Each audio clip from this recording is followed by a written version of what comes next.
Hello YouTube, Nova Piper.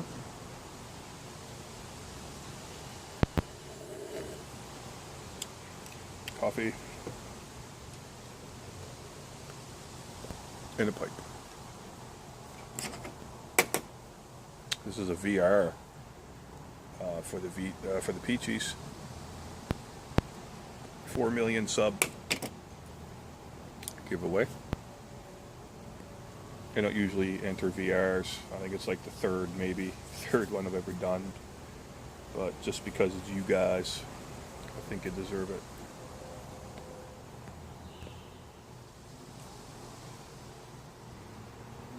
Black poker swirly swirl stem. And I'm smoking the real deal Penzance. This was gifted to me by the Bean Piper. I entered a VR for him, and he gave everybody who entered some Penzance and coffee, which is really cool. So this is the last of the Penzance. I had 2 bowls. I drank all the coffee, of course. Ate some. So Anna and Martin wanted everybody to answer 2 questions. If you could go back in time, and experience anything, what would you experience? Anything you could bring back, what would you bring back? So, like, what do you do? Of course, it's the obvious. You go back in time and, I don't know, give them friggin' wicked technology to change the future. Give Trump's father a condom, kill Hitler or something, the obvious and stuff like that. Oh, I'm probably going to get all this Trump bashing. Well, whatever, it's all in good fun. So, I thought about it, One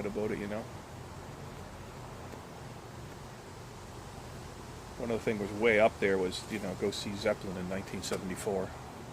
But I think I'm going to go way back in time, way back, to when the aliens were here. Like way back before technology and religion and civilization, and when the aliens were here. So we all know that, right? It's not just me. So go back to when the aliens were here and drive a spaceship. I want to take one of their spaceships for a little rip, And they'll probably give me an anal probe and wipe my memory, and I won't remember any of it. Maybe I've already done it. Never thought of that. That would explain a lot. Oh, it really would. So, really hard questions. You just couldn't come up with one answer.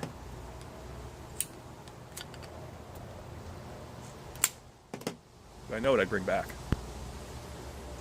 It'd be from the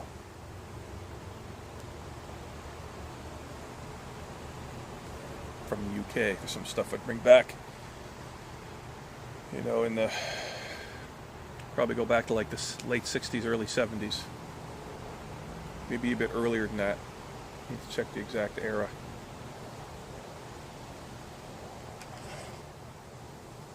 It's the golden age. There was a lot of guys like Jim Marshall making amplifiers. And back then you could get tube amps, right? And I'll show you what I mean. Power tubes. Guitar amps have, like different tubes in them. They got big ones and little ones. These are little preamp tubes. And if you're in Europe or UK, they're called valves. This one, the brand name on this is JJ. They're made in the Slovak Republic. Here's the amp. I took it out of the JKM. So these are old tubes. This is a ECC 83. And translated to American, it would be a 12AX7 preamp tube. Well, you get them.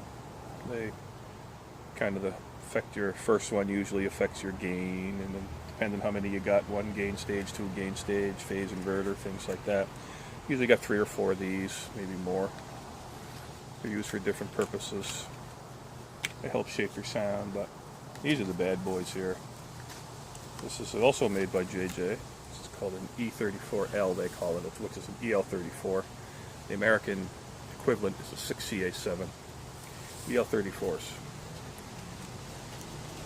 This tube right here, this is a replacement tube, and I think this one come from, I think this is, brand name is Wing C. I think this is a Russian one.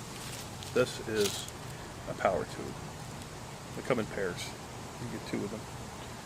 So this is a vacuum tube, or valve, they call it. This one's wore out, so it kind of just keeps kicking around. Got a couple kicking around.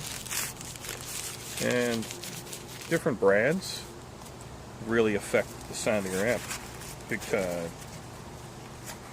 Or if you're into, you know, people say, oh, like, Jesus, man, what are people still using vacuum tubes? I bet you haven't seen one of these niches, eh? There's like a niche market, man. There's like amplifiers. That's what they're used in. They used to be used, you know, as transistors. This is old. Here's another one, too, from back in the day. Some of the, let me open the other one. Some of them have, depending on what amplifier and circuit, they have different tubes. And this is another one that was very popular back in the 60s. This is a big ass one, man. This is a KT66. I have no idea what the American equivalent is. 6L6 maybe? I don't know. It's Fender 6L6, but I don't think they use these big bottle ones. KT66, these were used in like JTM 45s and stuff. And I got one in the basement. This one's made in China. Because that's the best KT66s come from China. The best EL34s come from Russia, Slovakia, things like that, Slovak Republic, all this kind of stuff. But these ones right here, the EL34s, that's in the amps that I like. Now, they don't make them. There's a brand name called Mullard. It used to be made in the UK, and that's what I would bring back. If you can find new old stock Mullard tubes, you pay a fortune. KT66s, it would be the brand named Gold Lion. They don't make them anymore, and you pay a fortune for them if you can find brand new ones never used, you know, 60-year-old tubes. So I'd bring back some. That's what I bring back. So back when, during the Cold War, all these countries still depended on vacuum tubes, like Russia. And, you know, the Iron Curtain countries, China. So that's why the best vacuum tubes come out of Russia. The best vacuum tubes. They have all the equipment to make them. It doesn't exist anywhere else. So that's why these tubes come from those countries. Slovakia, Russia, China. The two main ones. So, yep. Drive an alien spaceship and bring back some Mullard EL34 power tubes, or some Gold Lion KT66 power tubes from late 60s, early 70s. So congratulations on your 40 million subs. That's awesome. Or whatever it is. 400 being in Arsenal. But anyway, congratulations, guys. Good job. Like your videos. And yeah, that's pretty much it. Congrats. See ya.